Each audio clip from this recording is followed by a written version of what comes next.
business news. We're kind of staying on a theme, though, aren't we, Solange? Paradise Papers, Indeed. That's to do with business, of course. The list of French nationals using accounts in tax havens growing even larger, the paper's finding today. Yeah, business in the shadows. That's the headline that the left-leaning paper Libération went with this morning, with a picture of Bernard Arnault, as you can see here, peering into binoculars. Let's see what's in the distance. Now, Bernard Arnault is France's second richest man. He's at the head of the French luxury group LVMH, Louis Vuitton, Moet Hennessy, and Libération has dedicated a multi-page spread to Arnault. They go into how he has a history of trying to reap the benefit of tax havens.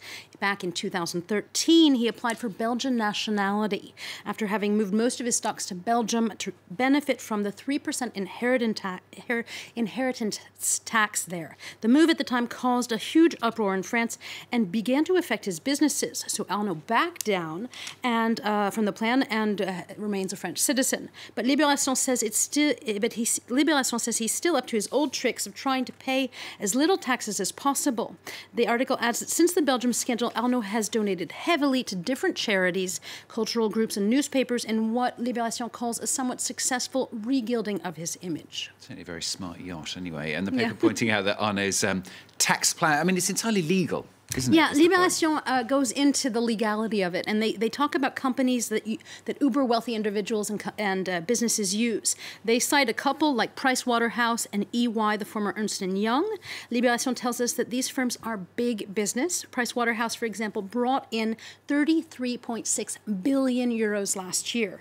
In France alone, they have some 500 lawyers that bill between 300 and 500 euros an hour.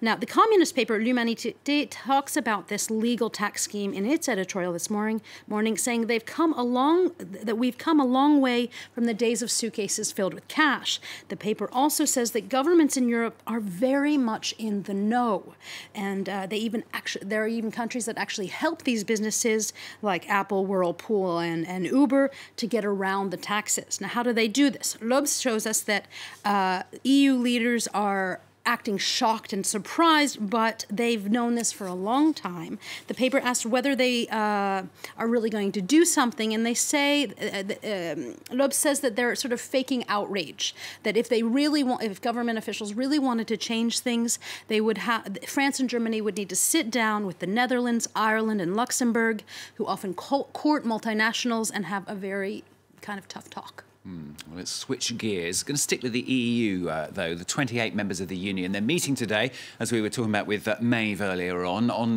whether or not to prolong the permit of a pesticide. Yeah, glyphosate has been in the news in France for weeks and months, but today is the big day that EU members are voting on whether or not to prolong its permit. Originally, it was up to be renewed for 10 years, but over outrage that it likely causes cancer, the permit has now been dropped to 5 years.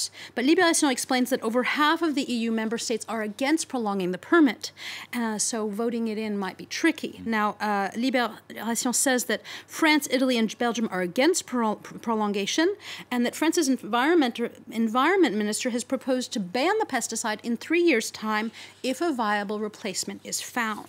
Now, you found a piece in The Parisien which talks just about that, about viable replacements, one possible one. Exactly. Le Parisien this morning went with the headline, went with the title, "And if a replacement already exists." In an article this morning, they tell the story of one company, Osmo Bio, that says they have a replacement, one that's 100% natural and non-toxic, and one that's been tested and proven to work. But the French company says that they've been met with deaf ears when it comes to getting a legal permit. That they've been unable to jump through the sort of legal loopholes of France's Food and Drug Administration. Now, they say that currently they can't sell or even market their product because they don't have a permit. This raises the question about the powers that be and big lobbying firms and the money that companies like Monsanto are putting in to lobbying groups. Solange has also found a piece in Libération that's taking a look at the world's largest user of the pesticide. Now, this is Argentina, isn't it? Yeah, this is sort of a courageous, at once tragic but courageous story of a school teacher in rural Argentina who on a hot day was teaching and the windows of her classroom were open, and all of a sudden one of her students said, "Hey, there's a plane outside, it's spraying pesticide." Now, most of these students are from agricultural families, so they knew what was happening. So the teacher went outside, she closed the windows immediately, she went outside, she took pictures, Thurs. And when she returned, some of her students had actually lost consciousness because of the power of this pesticide. They were rushed to the hospital, and in the end they regained consciousness. But the event was the start of a 3-year legal battle in the name of her students and of herself to stop spraying fields without giving fair warning to the people who live or work in the area. And surprisingly, it worked. The student in Libération, the teacher says she was surprised, but in the end, on October 2nd, a judge condemned 3 people to 18 months in prison for negligence and contaminating the environment. Well, can work in the end there.